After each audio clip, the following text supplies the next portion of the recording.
Мэлман өлүүгө дайындалып шуңкурда жатыр. Оған Марис пен Джулиан келет. Джулиан 2 күн өмірім ғана қалса, армандаған нәрселерімді жасаушы едім дейді. Мэлман жасағым келетін бір нәрсе бар деп, Глорияға сезімін білдіруге духы жетпегенін мойындайды. Марис, бәрібір өлесің ғой, несіне қорқасың, алға дейді. Мэлман «Уа!» деп түрегеліп, жүгіре жөнеледі. Күн батқанды жетіп ол Глорияның Мотомотомен кездесуде екенін көреді. Сезімін білдірмесе де ол, «Тыңда, Матото, Глория ханшайым, күшті әйел. Егер мен сондай әйел тапсам, күнде гүл сыйлаушы едім. Орхидея деген гүл, ағын. Және таңертең таңғы асқа нанға май жағып әкеуші едім. Оның күлкісі сондай керемет» дейді. Егер мен сенің орында болсам солай істеуші едім дегенім ғой деп ақтала салады да кетеді. Келесі күні қорықта су жоқ. Макунга халыққа көмектеспейтіндіктен Алекс көмектесуге сұранып жолға шығады. Ол Мартимен қоштасуға келеді. Басында Мартиді танымаса да ол Мәкеңнің жақсы дос болғанын мойындап жатқанда, жалғыз теріс қарап тұрған зебра Марти екенін түсініп қояды. Марти шығып, екеуі бірге жолға аттанады.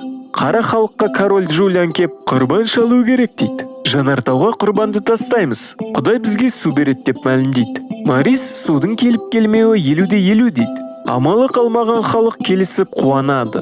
Кім шығады дегенде Мэлман мен дейді. Бәрі қуануда, Глориядан басқа. Жанартауға апаратын жолда Глория Мэлманның оған деген сезімі бар екенін түсінгендей болады. Зуба мен Флорияға Макунга кеп, Алекс су табуға қорықтың сыртына кеткенін хабарлайды. Зуба ести сала жүгіре жөнеледі. Алекс пен Марти адамдардың бөгет салғанын анықтайды. Бөгетті қалай бұзсақ деп ойланып тұрғанда адамдар бұларға шабуылдайды. Екеуі қашты. Бірақ бір кезде Алекс тұзаққа түсіп қалады. Содан Марти көмек шақыруға жүгіреді.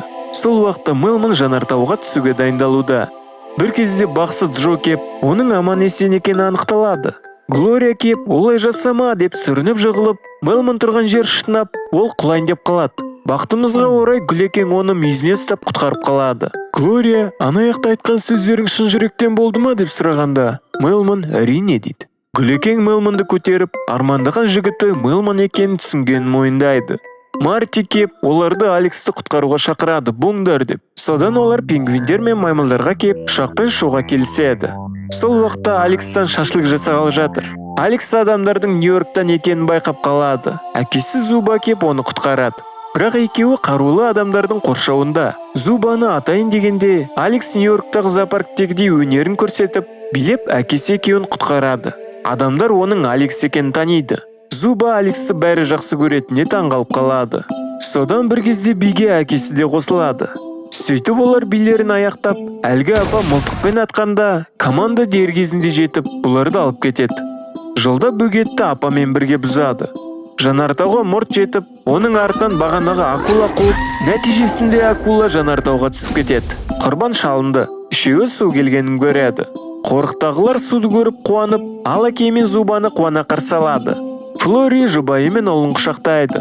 Макунга шығып өзінше міңгір дейді. Алекс сенікі дұрыс деп сыйлық сыйлайды. Сосын оған апаны жібереді. Апаң оның көкесін танытады. Зуба мен Алекс көсем болды.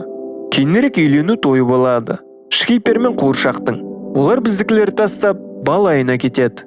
Алекс Нью-Йоркқа әзірше қайтпаймыз дегенде, Зуба ашулы сияқты кейіп танытып, ұлына прикол ұстайды. Алекең, мәссаған, әкем жарады, е Марти дегенде, Марти, кім Марти? Қайдағы Марти деп әзілдейді. Алекс оны басқалармен шатастырып алмау үшін белгі қойып қойыпты.